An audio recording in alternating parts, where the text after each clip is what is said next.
Okay, APA down and dirty. So first let's look at what happens inside the body of a paper. You, in general, need to really focus in on three things: quoting, doing block quotes, and paraphrasing. Now, what's the difference between a block quote or a long quote and just a regular quote? It's the size, basically. If it's a sentence or two, if it's 40 words or less, generally 3 lines of text, then it's a short quote. It stays in the body, quotation mark, my quote, quotation mark, and then the citation. Note the period comes after. Author's last name, comma, year, comma. Now you have to tell the people where the quote came from. If you quote, we need to see either the page number, if it's from a book, or it's a journal article that has the page numbers on it, or if it's a website, we need to see the paragraph number. Para stands for 2. This is a quote from a website.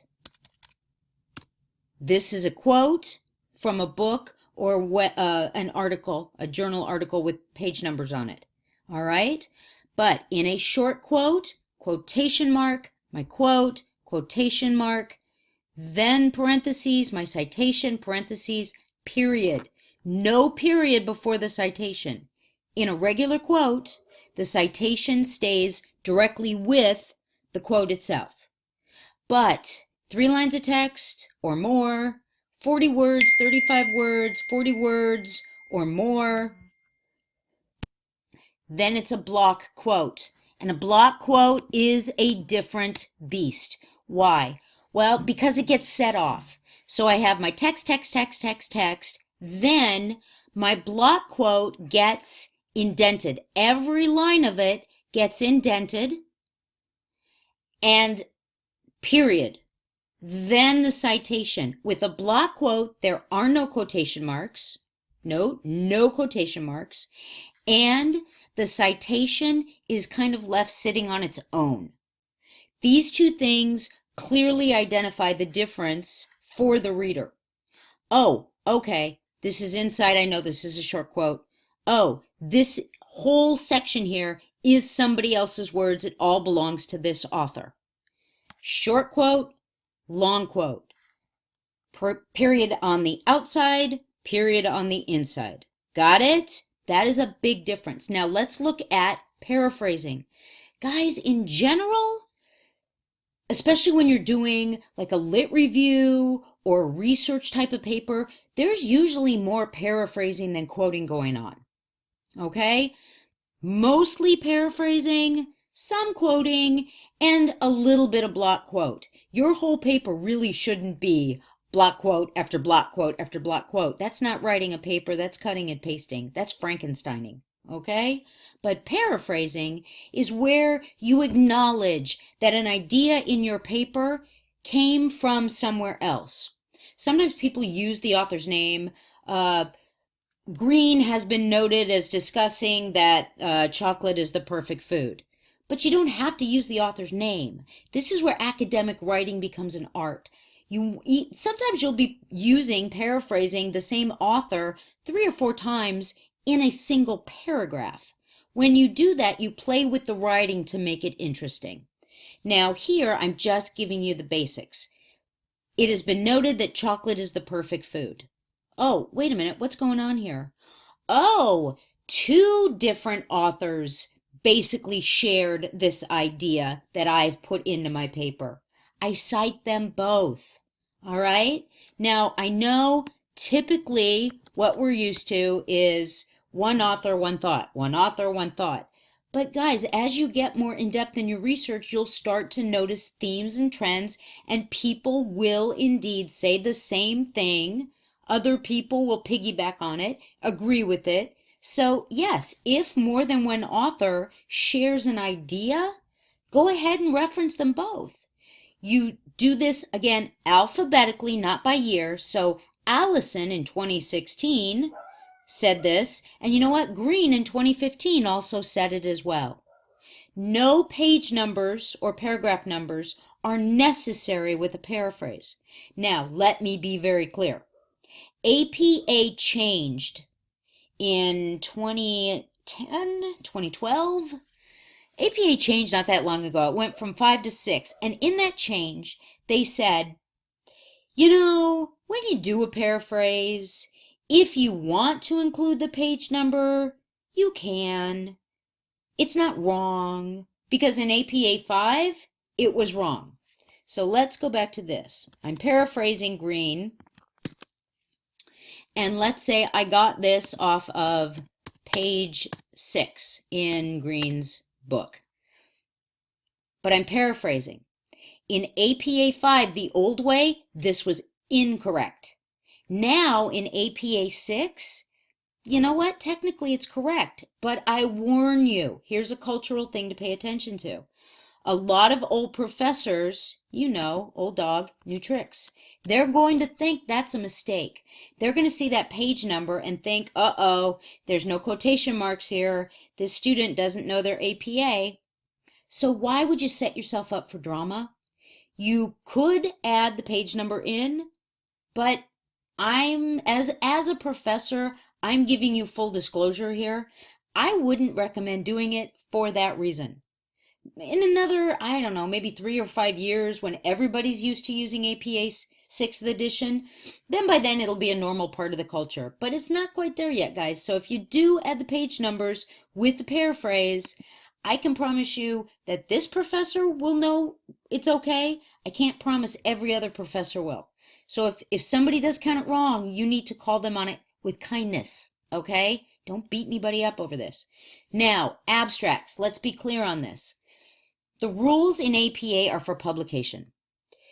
If we're not publishing the paper, if it's not a chapter paper, if it is qualitative research, technically, it doesn't need an abstract. But every professor has the prerogative to decide for his or herself if they want one. As a professor who really takes APA seriously, I tell you that it is specifically written into the papers I craft that you do not add an abstract. An abstract is inappropriate. I know other professors will ask for one. Don't fight with a professor. Just say, okay, but know in your heart, I really don't need one here. Don't fight that battle. It's not worth it. All right. Couldn't be more honest than that. Now, references very quickly. For a book, look at the title. The title of the book, Chocolate Makes the World Go Round. Then there's a subheader, A Guide to Good Living. This is not how the book title looked on the cover. There were other letters capitalized and all kinds of things. APA is very clear with the rules on how we cap. Titles, whether it's the title of a book, whether it's the title of a journal article, whether it's the title of a website. Guys, titles, only journals are different, and we'll get there. Titles, here's the rule for capping. Only the first word. Only the first word if there's a subheader, and any proper nouns. That's it. Doesn't matter how that title is actually printed on the paper, on the website. Doesn't matter. Capping rules for books, for journal articles, for websites. First word if there's a subheader, and any proper nouns. Otherwise, no. That's it. You don't do it. Don't even think about it. Book titles then get italics. Italics. Okay? So author last name. Note this, guys, that if there are 2 initials in the name, there's a space in between. There's a space in between. Got it? It's not like if you're doing a date and there is no date, so you have to do ND. ND is mushed together. People's initials are not. Author's last name, initials, year publication, title of the book in italics, period, indent, notice again, double space, indent, city, state of publication, publisher, period. That's a book. Journal article. Capping rules still apply. author's last name, date, all of that applies, but the title of the journal is what gets italics. The title of the journal, not the article, the journal. And note, a journal is different. A journal gets capped exactly the way it is shown. We don't cap the journal the way we cap the book title, the way we cap the journal article, the way we cap the website. The journal article is capped the way it is shown. Volume number, also in italics. Issue number goes inside. The little parentheses is not in italics. And then my page numbers. Now, if I got this online, I should say that. What if I got it from a database like ERIC, something that is solid and static and not going away? Then I could just do retrieved from ERIC, period. Or if I have a DOI number, a distinct object identifier, and watch, it's going to want to cap it. That is incorrect. DOI number, blah, blah, blah, blah, blah. Does not end with a period. All right? But if it's just a URL, I have to do retrieved from. Got it? Now, let's look at website. We're almost done. Hang in there. Websites in general. Again, no period at the end of a website. You already know how we title it. Give as much information as you can. There's 2 authors. Here's what you do. What if it's off of like a bigger site, like the New York Times or the Huffington Post, or some content that brings it together, some bigger site that brings this together? Then you cite that. It's kind of like the journal article. If it's off a magazine site, something like that, The Atlantic, or a newspaper, the New York Times, then it's the title of that bigger entity that gets the italics. And this also, just like the journal, gets written the way it's presented. The title of the individual article doesn't. The title of the bigger entity does. If there is absolutely no name whatsoever, then the entity that is the publisher, the International Bureau of Education. And if there's no date, then I say N.D. Right? But the article within the bigger entity still follows the rules, kind of like a book. Let's say, though, that it's the entry page. So I'm right there. Now, this one obviously isn't. But if it was just the entry page, and it was simply, there was no name at the top, then yes, this is how I would cite this. This would be for the entry page to this entity that doesn't have an individual author's name. Now, 2 more things. If it's a video, I need to cite it as a video after the title. Look at that. Funky bracket, video, funky bracket, then the period. If it's a blog, same thing. Put the title, funky bracket, weblog comment, period, retrieve from. Blogs, videos, you can add the extra information, like when it was specifically posted, because these things tend to not be solid. They come, they go. So the more information you can add, that's great. And it's the same thing with when you retrieved it.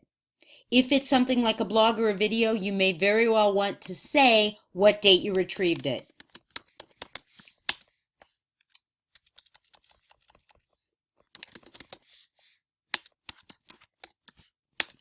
All right, that's how you add that in. Just in case, I could do the same thing here. Retrieved March 2016, comma, from, whoop, double space. We always have to double space. All right, there we go. That's it. APA down and dirty. Please, these are the basic rules you've got to know. Get this stuff down, and the rest of it is just little things you can look up when you need to. Okie doke. Hope this helps.